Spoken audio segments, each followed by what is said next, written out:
Sa hindi pa nakakaalam, dito sa Dali, yung hindi pa marunong mag top up, andito pala siya. Ayan o. Pero, pag hindi nyo talaga siya makita, andito pala, rider. Tapos, punta lang kayo dito sa GrabPay.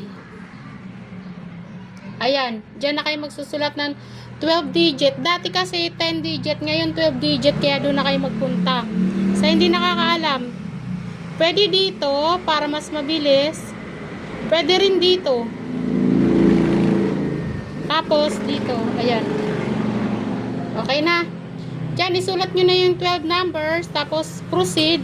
Tapos, susunod yan, cellphone number, tapos yung kung magkano, okay na. Thank you. O, alam na? Okay, alam na. Gawin nyo na yan. Dito lang yan sa, ano, itap.